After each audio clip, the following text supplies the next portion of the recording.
سورہ حج کی آیت نمبر 11، سورہ حج کا دوسرا رکوع اور 17ویں پارے کا 9واں رکوع۔ اللہ رب العالمین نے ارشاد فرمایا، وَمِنَ النَّاسِ مَن يَعْبُدُ اللَّهَ عَلَى حَرْفٍ، اور کچھ آدمی اللہ کی بندگی ایک کنارے پر کرتے ہیں، یعنی اللہ کی عبادت کرتے ہیں، اس میں اطمینان سے داخل نہیں ہوتے اور انہیں ثبات اور قرار حاصل نہیں ہوتا، شک اور تردد میں رہتے ہیں۔ جس طرح پہاڑ کے کنارے کھڑا ہوا شخص وہ تزلزل کی حالت میں رہتا ہے۔ یہ آیت دیہاتیوں کی ایک جماعت کے بارے میں نازل ہوئی جو مدینہ شریف کے آس پاس کے علاقوں سے مدینہ منورہ میں آئے اور اسلام وہ لائے۔ تو یہ آتے تھے، اسلام لاتے تھے۔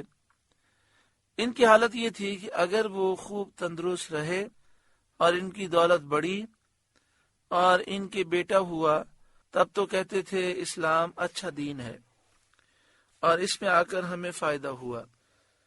اور اگر کوئی بات اپنی امید کے خلاف پیش آئی، مثلا بیمار ہو گئے، بیٹے کے بجائے لڑکی پیدا ہو گئی یا مال کی کمی ہوئی، تو کہتے تھے جب سے ہم اس دین میں داخل ہوئے ہیں ہمیں نقصان ہی ہوا، اور پھر دین سے پھر جاتے تھے۔ یہ آیت ان کے بارے میں نازل ہوئی اور بتایا گیا کہ انہیں ابھی دین میں ثبات ہی حاصل نہیں ہوا۔ ان کا حال یہ ہے، فَإِنْ أَصَابَهُ خَيْرٌ اطْمَأَنَّ بِهِ، پھر اگر انہیں کوئی بھلائی بن گئی جب تو چین سے ہیں، اگر انہیں کوئی بھلائی مل گئی جب تو چین سے ہیں۔ وَإِنْ أَصَابَتْهُ فِتْنَةٌ انقلب عَلَى وَجْهِ، اور جب کوئی جانچ آ پڑی منہ کے بل پلٹ گئے، کسی قسم کی کوئی سختی پیش آئی تو مرتد ہو گئے اور کفر کی طرف لوٹ گئے۔ خسیرت دنیا والآخرہ، دنیا اور آخرت دونوں کا گھاٹا، نقصان۔ دنیا کا گھاٹا تو یہ ہے کہ جو ان کی امیدیں تھیں وہ پوری نہ ہوئیں، اور مرتد ہونے کی وجہ سے ان کا خون مباح ہوا، اور آخرت کا گھاٹا ہمیشہ کا عذاب ہے۔ ذالک هو الخسران المبین، یہی ہے سری نقصان۔ وہ لوگ مرتد ہونے کے بعد بت پرستی کرتے ہیں، مزید گناہ کر کے، کفر کر کے مزید اپنے آپ کو برباد کرتے ہیں۔ اس میں ایک یہ بھی نصیحت ہے کہ مسلمان کو ایسی سوچ ہرگز نہیں رکھنی چاہیے۔ ہم اللہ کی رضا کے لیے عبادات کریں، وظائف پڑھیں، اگر اس کے بعد بھی کوئی پریشانی آئے تو یہ نہیں سوچنا چاہیے کہ ہم نیکی کی طرف گئے تو اب نیکی ہمارے لیے فائدہ مند نہیں ہے لہذا چھوڑ دیں، نعوذ باللہ من ذالک۔ بعض لوگ ایسے ہوتے ہیں، دین میں آتے ہیں، اگر نقصان ہونے لگے تو دین کو چھوڑ دیتے ہیں۔ یہ تو دنیا کا بھی نقصان ہے اور آخرت کا بھی نقصان ہے، کیونکہ جب دین چھوڑ دیا تو آخرت برباد ہوئی۔ اور دنیا کا نقصان یہ ہے کہ دین چھوڑنے کی وجہ سے کوئی دنیا ملتی نہیں ہے، جو نصیب میں لکھا ہوتا ہے وہی ملتا ہے۔ یدعو من دون اللہ ما لا یضرہ وما لا ینفعہ، اللہ کے سوا ایسے کو پوچھتے ہیں جو ان کا برا بھلا کچھ نہ کرے، کیونکہ وہ بے جان ہیں۔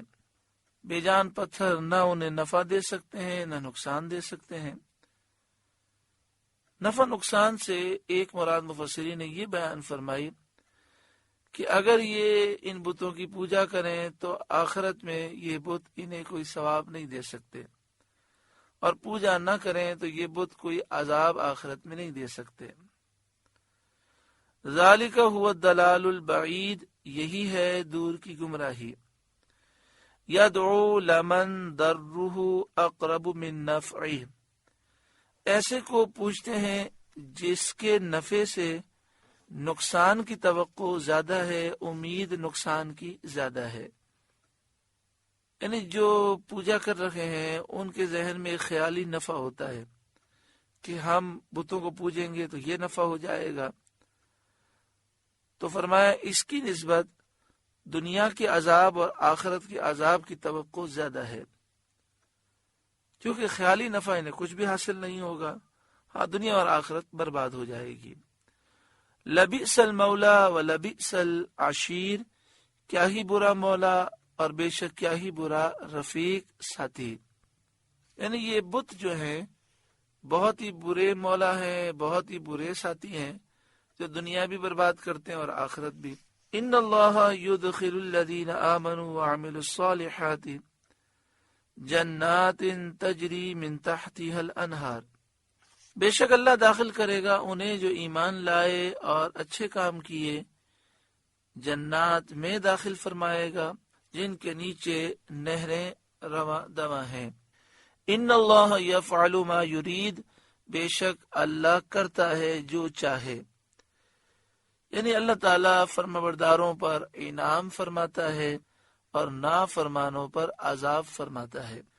من کان یظن ان لن ینصرہ اللہ فی الدنیا والآخرہ، جو یہ خیال کرتا ہو کہ اللہ اپنے نبی کی مدد نہ فرمائے گا دنیا اور آخرت میں، یعنی جس کا یہ خیال ہے کہ اللہ تعالیٰ نبی اکرم صلی اللہ علیہ وآلہ وسلم کی مدد نہ فرمائے گا دنیا میں، یعنی ان کے دین کو غلبہ عطا نہیں فرمائے گا اور آخرت میں ان کے درجات بلند نہیں کرے گا، جو یہ سمجھتا ہے فَلْيَمْدُدْ بِسَبَبٍ إِلَى السَّمَاءِ، تو اسے چاہیے کہ اوپر کو ایک رسی تانے، ثُمَّ لْيَقْطَعْ، پھر اپنے آپ کو پھانسی دے لے، فَلْيَنْظُرْ هَلْ يُذْهِبَنَّ كَيْدُهُ مَا يَغِيظُ، پھر دیکھے کہ اس کا یہ داؤ کچھ لے گیا اس بات کو جس کی اسے جلن ہے، یعنی اللہ تعالیٰ اپنے نبی کی ضرور مدد فرمائے گا، جسے اس سے جلن ہے، حسد ہے، وہ اپنی انتہائی صحیح ختم کر دے، اور جلن میں پھانسی پر لگ کر مر بھی جائے تو بھی کچھ نہیں کر سکتا، اللہ اپنے نبی کی ضرور مدد فرمائے گا۔ وَكَذَلِكَ أَنزَلْنَاهُ آيَاتٍ بَيِّنَاتٍ، اور بات یہی ہے کہ ہم نے یہ قرآن اتارا روشن آیتیں، وَأَنَّ اللَّهَ يَهْدِي مَن يُرِيدُ، اور یہ کہ اللہ راہ دیتا ہے جسے چاہے۔ إِنَّ الَّذِينَ آمَنُوا وَالَّذِينَ هَادُوا، بے شک مسلمان اور یہودی، والصابئین، اور ستارہ پرست، ستارے کی پوجا کرنے والے، والنصارى، اور نصرانی عیسائی، والمجوسہ، آتش پرست آگ کی پوجا کرنے والے، والذین اشرکوا، اور مشرک، ان اللہ یفصل بینہم یوم القیامہ، بے شک اللہ ان سب میں قیامت کے دن فیصلہ کر دے گا کہ مومنین کو جنت عطا فرمائے گا اور تمام کافروں کو جہنم میں داخل فرمائے گا۔ ان اللہ علی کل شیء شہید، بے شک ہر چیز اللہ کے سامنے ہے۔ الم ترى، کیا آپ نے نہ دیکھا اے حبیب اکرم صلی اللہ علیہ وآلہ وسلم، ان اللہ یسجد له من فی السماوات ومن فی الارض، کہ اللہ کے لیے سجدہ کرتے ہیں وہ جو آسمانوں و زمین میں ہیں، والشمس والقمر والنجوم، اور سورج اور چاند اور تارے، والجبال، اور پہاڑ، والشجر، اور درخت، والدواب، اور چوپائے جانور۔ یہاں سجدے سے مراد سجدائے خضوع، جیسا اللہ چاہے، یعنی اللہ تعالیٰ کی محبت، اللہ تبارک و تعالیٰ کی بارگاہ میں گر گڑانا، جھکنا، دل کا اللہ تعالیٰ کی بارگاہ میں سجدہ کرنا، یہاں یہ مراد ہے سجدہ خضوع جیسا اللہ چاہے۔ وَكَثِيرٌ مِّنَ النَّاسِ، اور بہت آدمی یعنی مومنین، وہ سجدہ خضوع بھی کرتے ہیں اور سجدہ عبادت بھی کرتے ہیں، یعنی نماز بھی پڑھتے ہیں، ظاہری سجدہ بھی کرتے ہیں، اللہ پر ایمان بھی لاتے ہیں، ان کے دل اللہ کے خوف سے کانپتے بھی ہیں اور دل بھی جھکے ہوئے ہیں۔ وَكَثِيرٌ حَقَّ عَلَيْهِ الْعَذَابُ، اور بہت وہ ہیں جن پر عذاب مقرر ہو چکا یعنی کفار۔ وَمَن يُهِنِ اللَّهُ فَمَا لَهُ مِن مُكْرِمٍ، اور جسے اللہ ذلیل کرے اسے کوئی عزت دینے والا نہیں، اور جسے اللہ ذلیل کرے اس کی بدبختی کی وجہ سے تو ایسے شخص کو کوئی عزت دینے والا نہیں۔ ان اللہ یفعل ما یشاء، بے شک اللہ جو چاہے کرے۔ اللہ تعالی ہمیں سجدہ عبادت کی توفیق بھی عطا فرمائے اور دل سے اللہ کے حضور جھکنے کی توفیق عطا فرمائے۔ اور یہاں فرمایا گیا جسے اللہ ذلیل کرے اسے کوئی عزت نہیں دے سکتا۔ اللہ تعالیٰ دنیا اور آخرت کی ذلت سے بچائے، دونوں جہاں میں شاندار کامیابی نصیب فرمائے۔ آگے ارشاد فرمایا ہذان خصمان اختصموا فی ربہم، یہ دو فریق ہیں کہ اپنے رب میں جھگڑے، یعنی مومنین اور تمام قسم کے کافر۔ اللہ کے دین کے بارے میں اور اس کی صفات کے بارے میں انہوں نے بحث کی۔ مومنین نے اللہ کی شان بیان کی اور کافروں نے توہین و بیعت بھی کی۔